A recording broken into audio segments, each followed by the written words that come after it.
Veliponen on. Onkohan se vielä pakkasta?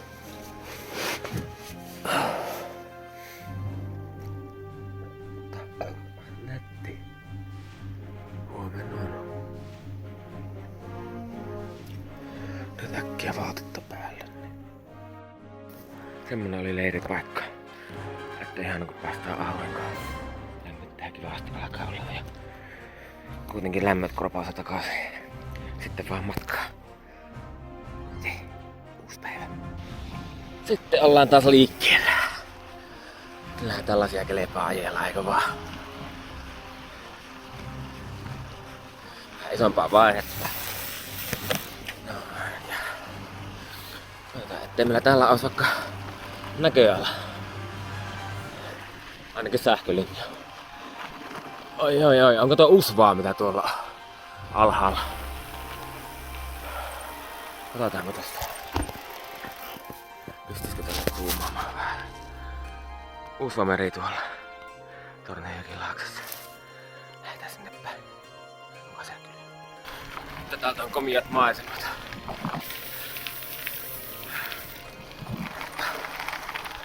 Ei tietenkään videossa taas näitä meitä.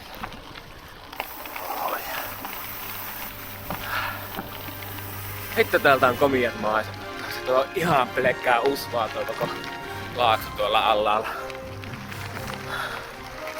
Ja kyllähän tällaisiin baanoihin kelepaa herätä.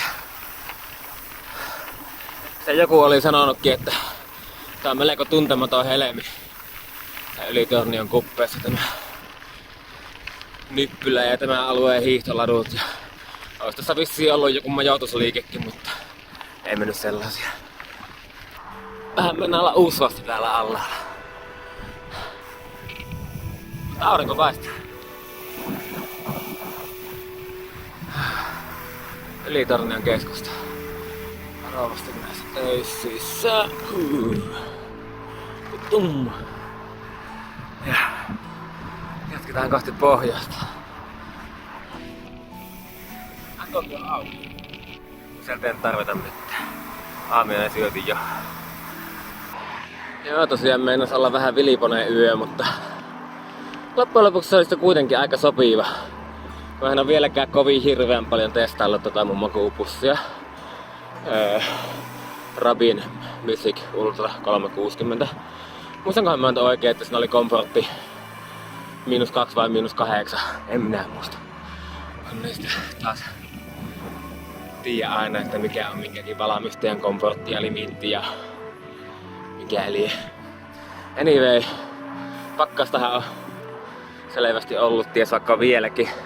Näyttää ainakin maa olevan kovasti kuurassa ja vähän tuossa aurinkopaikoissa alkaa helmellä sulaaksi. Mutta joo, niin heräsin siinä alussa vähän semmoseen oloon, että nyt jos mä liikun yhtään, niin tulee horkka. Mutta sitä pikkuhiljaa kärvistelemällä sitten niin saa kiskuttua vielä makuupussia paremmin pää yli.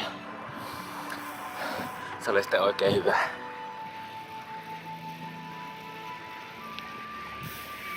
Aurinkoa piisaa nyt. Ja ilmeisesti tässä on vähän matkaa.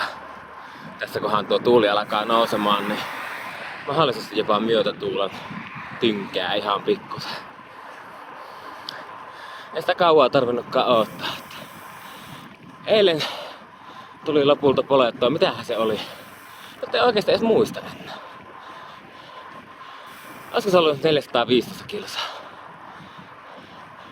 Jos siihen lisätään se eka päivä tai eka rupiaama saldo 504 kilsaa, niin sitä päästään jo 919 ja nyt on jokunen kilsa päällä.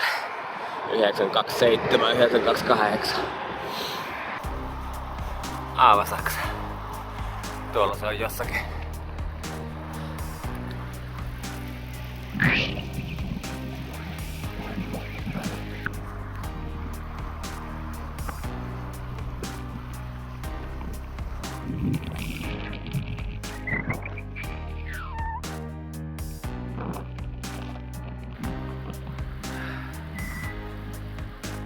Sieltä taas kannatti lähteä.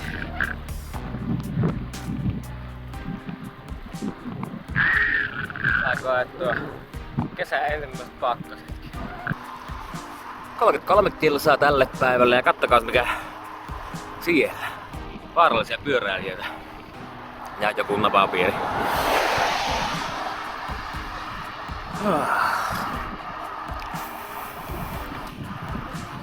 Täällä ollaan. Tästä olisi joku... Olisiko vajaa 30 pelloon. Katsotaan saisiko sieltä vaikka lounasta. Eli aamiaista. Vai mitä se nyt olikaan. Sillä on Ruotsin puolella vielä komiasti uskoa. Ajaankin 12. Mäkin ajan. Ehkä vähän enemmänkin. Niin, täällä on kohta Törröpuro. Niillä on 2 kilometriä lohikeittoa. Olikohan se niitä paikkoja, millä oli mainosplakaatteja vähän väliä. Tuolla pohjoisempana oli kans pari sellaista. Ei voi ainakaan sanoa, etteikö porukka tietäisi, että se pellossa pidetty stoppi.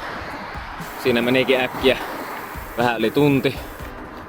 Ladattu ukkoa ja laitteita ja huollettu persettä ja pyörää ja vaikka mitä.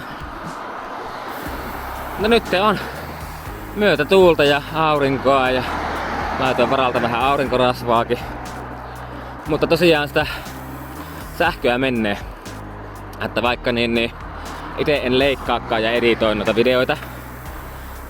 Sen takia tuo Kerolan Marko, aivan valtavat kiitokset hälle.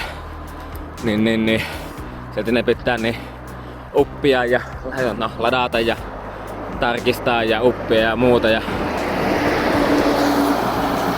äsken tohon pelloon saapuessa sain viimeinkin ton Ouluun päättyneen jakso, eli episodi 5 tuubiin, niin siihen, että mä sain sen upittua, niin siihen meni 50% akkua.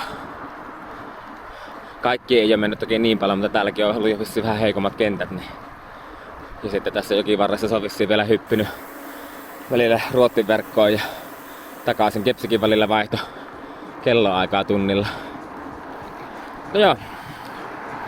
Sitten kohti Kolaaria, Lompoloa sun muuta.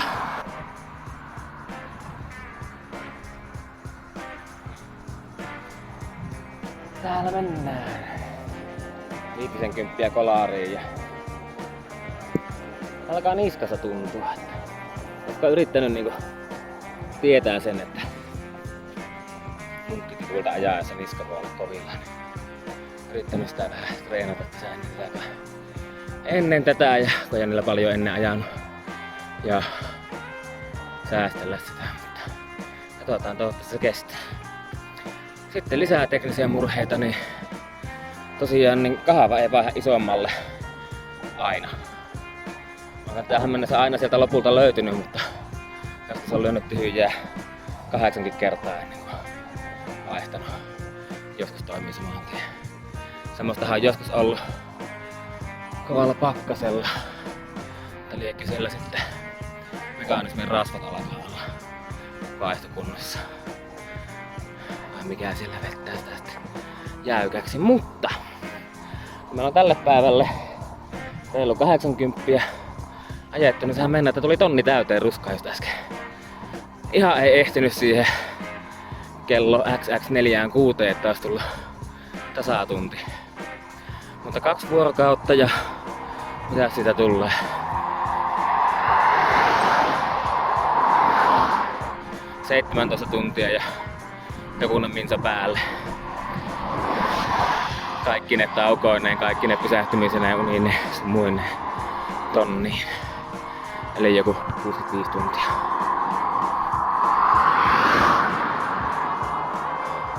Reilusti hittaampaa kuin viime vuonna. Mutta viime vuonna oli vähän erilainen sää alkupäivinä. Mutta jos ajatellaan, että ruska olisi 2 tonnia, niin silloin oltais puolivälissä.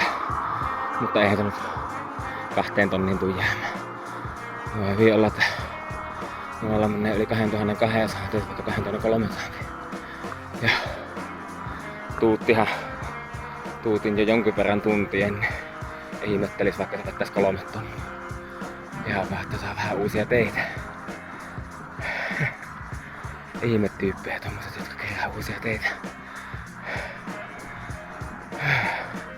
Niin, sitten tosiaan huomasin tuossa kanssa, että ne Karmeni, rakas Karmeni, synkkää kuule wifi yli nuo ajot konnektiin. Otetaanpa tuo rekka.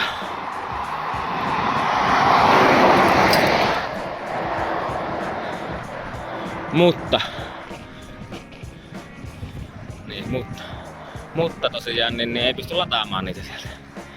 Elikkä mähän aina annan niin synkätä sinne konnektiin joo. Mutta mä lataan itelle sieltä GPX ja tarkistan sen vielä ennen kuin upi. Ja nyt se pitää jossakin vaiheessa taas pistää piuhalla kiinni kännykkä ja kopioi sitä manuaalisesti, niin kuin mun piti tehdä ekalle jollekin. Taas kuvitella, että tuo eilinen, niin se oli kuitenkin... Mitä se oli? Ei ole siellä 24 tuntia. Ainakin monta minuuttia alle 24 tuntia. Ja vain joku 415 kilsaa, niin olisi kuviteltu se, jos siellä tullut nätisti. Muistaakseni rantojen miehet Gravel-sekoilu tuossa aikaisemmin, niin oli 510 kilsaa ja se tuli ainakin ihan nätisti. Eikä se nyt ainakaan lyhyempi ollut.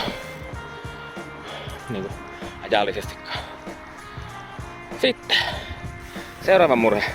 Takavalo renksu katkesi. Mä osasin varautua siihen ja mulla on niitä varalla 1 tai 2 mukana, mutta en olisi uskonut, että näin nopeaa menee, kun edellinen haurastun. Mitä siihen kesti? Meni yli vuosi ennen kuin se haurastui. Niin nyt niin meni 2 viikkoa. Tai sitten mä oon vahingossa ottanut jonkun varakappaleen, joka on jo ollut valmiiksi vuoden takana. Toivotaan tätä. Mutta joo. Katsotaan miten se pärjää. Päivä on nätti kyllä. Piti tosiaan pistää aurinkorasvaakin niin kuin mä ehkä taisin sanoakin jo. Siinä sitä ei ihmetellä. Pyöräilijää lähdetään karkuun, mutta annapa olla, jos oot autolla liikenteessä. On pulskassa kunnossa. Komia tulkki. Siellä on vielä pari lisää. Ei paljon autoilijat hijassa kyllä.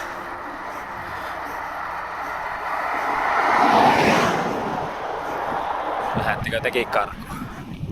Vähän pois lähtöä tonne. Tuli se tunka tässä mieleen, että niinku... Täällä olisi varmaan helvetin kivaa käydä pimeässä.